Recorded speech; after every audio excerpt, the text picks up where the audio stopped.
고난의 의미와 태도. 예수님을 구주로 영접하고 하나님의 자녀가 되면 하나님이 친히 성령으로 우리 안에 오셔서 사랑으로 축복으로 역사하시는데 왜 우리에게 고난이 있는가? 이것은 모든 그리스도인들이 갖고 있는 공통된 의문일 것입니다. 사실 인간과 고난은 분리해서 논할 수도 생각할 수도 없습니다.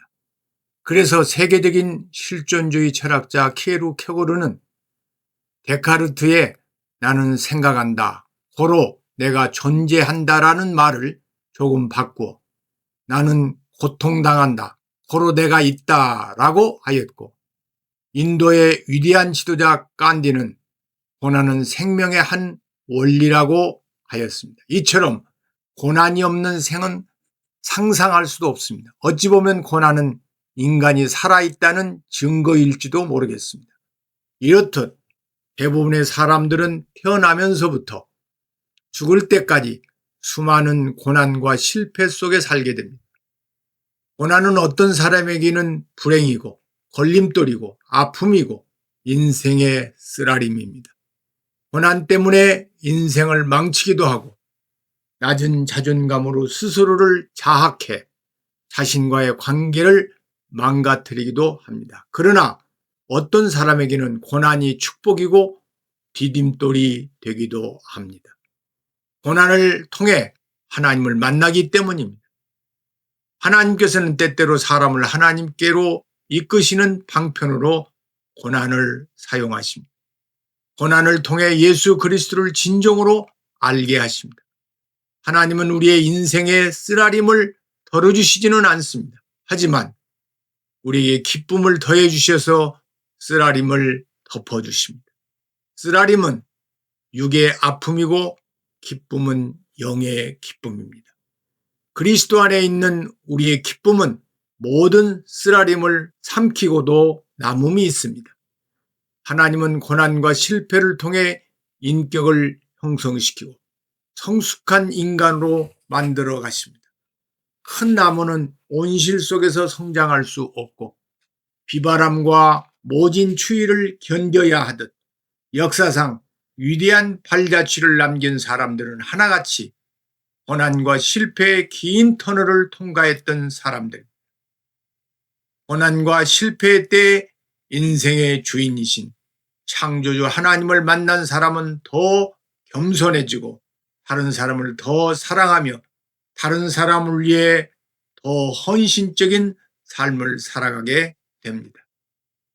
고난이 축복이 되기 위해서는 그 사람의 태도가 매우 중요합니다. 존 호모밀스는 삶이란 우리의 인생 앞에 어떤 일이 생기느냐에 따라 결정되는 것이 아니라 우리가 어떤 태도를 취하느냐에 따라 결정되는 것이다 라고 말했습니다. 고난의 때에도 하나님이 주신 꿈과 약속을 가슴에 품고 하나님과 함께 하나님 앞에서 사는 사람에게는 고난이 불행이 아니라 축복의 과정, 꿈을 성취하는 과정이 됩니다. 하나님이 주신 꿈을 가슴에 품고 살았던 요셉은 애굽의 노예로 끌려왔지만 고난이 가중될수록 하나님께 더 가까이 나아가 하나님과 하나가 되었으며 하나님의 지혜, 하나님의 능력으로 애굽의 총리가 되어 하나님께 영광을 돌리는 귀한 삶을 살았습니다. 마음이 즐거울 적에는 밤하늘에 별이 보이지 않는다고 합니다. 슬픈 일이 있어야 비로소 밤하늘에 별이 보이는 법입니다. 우리의 신앙도 그렇습니다. 고난과 역경을 통해서 우리의 신앙이 연단되고 확인되는 것입니다. 그래서 하나님께서는 우리로 하여금 늘 평탄한 길로만 인도하시는 것이 아니라 때로는 사망의 음침한 골짜기로도 지나가게 하시는 것입니다. 고난은 나를 변화시키고 성숙시키기 위한 하나님의 방법입니다. 에디슨은 고난과 실패는 건물의 기초 공사와 같다고 했습니다. 미국의 정신과 전문의 에릭 린드맨 박사의 설문조사에 의하면 고난을 당한 사람들의 85%는 자신의 고난이 결국 축복이 되었다고 답했다고 합니다. 그 이후로 고난 때문에 나쁜 습관을 고칠 수 있었고, 고난으로 가정과 신앙, 사랑을 회복했으며, 고난을 극복하기 위해 노력한 결과 인생이 새로워졌고, 원망과 불평을 하는 삶이 아닌 감사의 삶을 배우게 되었다는 것입니다. 이처럼 고난은 어긋나 있던 삶의 방향을 바꾸는 터닝 포인트입니다. 마치 아름다운 나비가 되기 위해서 번데기 상태를 벗어나는 고통을 겪는 것과 같은 이치입니다. 고난이 괴로운 것은 그것에 굴복했기 때문이지 그 자체 때문은 아닙니다. 고난은 위대한 잠재 능력을 깨우게 하기 위한 하나님의 인도하심입니다. 크리스토퍼 로그라는 시인은 그의 시 절벽 가까이로 부르셔서에서 다음과 같이 노래하고 있습니다. 절벽 가까이로 나를 부르셔서 다가갔습니다. 절벽 끝에 더 가까이 오라고 하셔서 더 다가갔습니다. 그랬더니 절벽에 겨우 발을 붙이고 서 있는 나를 절벽 아래로 밀어버리시는 것이었습니다. 나는 그 절벽 아래로 떨어졌습니다. 그때서야 나는 내가 날 수 있다는 사실을 알았습니다. 하나님은 이처럼 우리를 절벽 끝에 서게 하심으로 내재된 잠재 능력의 위대함을 깨닫게 하십니다. 독일의 대문호 헤르만 헤세는 데미안이라는 그의 책에서 새는 알에서 나오려고 투쟁한다. 알은 세계다. 태어나려고 하는 자는 한 세계를 깨트리지 않으면 안 된다. 새는 신에게 날아간다. 신의 이름은 아드락사스다. 라는 명언을 남겼습니다. 더 높고 넓은 세계로 나아가기 위한 새의 몸부림처럼 우리 주위를 둘러싸고 있는 환경을 깨는 노력을 해야 됨을 말합니다. 그러나 새는 스스로의 의지와 노력으로만 알을 깨뜨리고 나오는 것이 아니라 어미새의 사랑에 의한 외부의 충격으로 껍질을 깨고 나오게 됩니다.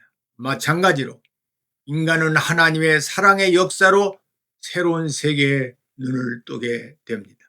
하나님은 고난이라는 충격을 통해 우리에게 새로운 영적 세계를 알게 하십니다. 고난은 영적 세계의 눈을 뜨고 믿음을 크게 하기 위한 하나님의 방법입니다. 도종환 시인의 시 중에 흔들리며 피는 꽃이라는 시가 있습니다. 흔들리지 않고 피는 꽃이 어디 있으랴. 이 세상 그 어떤 아름다운 꽃도 다 흔들리면서 피었나니, 흔들리면서 줄기를 곧게 세웠나니, 흔들리지 않고 가는 사랑이 어디 있으랴. 젖지 않고 피는 꽃이 어디 있으랴. 이 세상 그 어떤 빛나는 꽃들도 다 젖으며 피었나니, 바람과 비에 젖으며 꽃잎 따뜻하게 피었나니, 젖지 않고 가는 삶이 어디 있으랴. 우리 곁에 지금 울고 있는 사람, 그리고 웃고 있는 사람들을 살펴보십시오. 그들은 모두 흔들리며 자신의 꽃을 피워가고 있습니다. 그 영롱한 꽃봉오리도 한때 비에 젖어 울어야 할 때가 있었습니다. 이것이 바로 인생이고 삶입니다. 질병으로 신음하다 치료하시는 하나님을 만납니다. 가슴이 아파 울부짖다 더 아파하시는 하나님을 만납니다. 소중한 사람을 잃고 목 놓아 울다가 부활의 주님을 만나 영광의 소망을 간직하게 됩니다. 이렇듯 고난을 통해 새로운 영적 세계의 눈을 뜨게 됩니다. 고난을 통해 새로운 세계로 인도를 받게 되고, 고난을 통해 새로운 꿈을 꾸며, 고난을 통해 우리 자신의 위대함을 발견하게 됩니다. 제임스 패커 교수는 그에 져서 성령을 아는 지식에서 눈을 감은 사람은 손에 미치는 곳까지가 그의 세계요. 무지한 사람은 그가 아는 것까지가 그의 세계요. 위대한 사람은 그의 비전이 미치는 곳까지가 그의 세계다라고 합니다. 사람은 꿈 넘어 꿈을 꾸는 만큼 위대한 인생을 살 수 있는 것입니다. 일본인들이 많이 기르는 관상어 중에 고이라는 잉어가 있는데 이 잉어를 작은 어항에 넣어두면 5 내지 8cm밖에 자라지 않습니다. 그러나 연못에 넣어두면 12cm에서 25cm까지 자라고 강물에 방류하면 90cm에서 120cm까지 큽니다. 고이는 자기가 숨쉬고 활동하는 세계의 크기에 따라 피라미가 되기도 하고 대형 인어가 되기도 합니다. 이와 마찬가지로 우리가 숨쉬고 활동하는 영적 세계의 크기에 따라 우리의 인생의 크기도 달라집니다.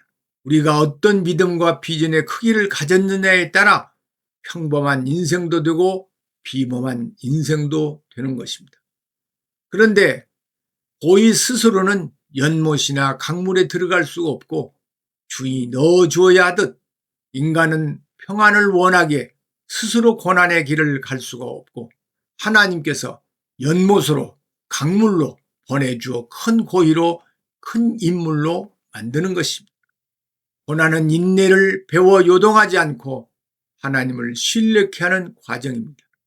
여러 가지 고난을 받을 때 조급하거나 요동하지 말고 하나님을 신뢰함으로 인내로서 하나님께 지혜를 구하며 응답을 경험해야 합니다. 성경은 너희에게 인내가 필요하면 너희가 하나님의 뜻을 행한 후에 약속을 받기 위함이라고 했습니다. 인내를 통해 인간은 성숙되어 가고 내면의 아름다움이 향기를 발하게 되며 지도자로서의 민주적 권위를 갖추게 됩니다. 하나님을 인격적으로 만난 사람은 고난의 크기만큼 하나님의 신실한 사람이 되어갑니다. 요셉도 모세도 다니엘도 고난만큼 하나님의 신실한 믿음의 사람이 되었습니다. 링컨 대통령도 보통 사람들은 감당할 수 없는 수많은 고난들을 겪었지만 그 고난이 그를 정금같이 만들었고 하나님을 신뢰하게 만들었고 하나님만을 의지함으로 믿음의 사람으로 굳게 설 때 하나님께서 존귀하게 쓰셨습니다. 아멘.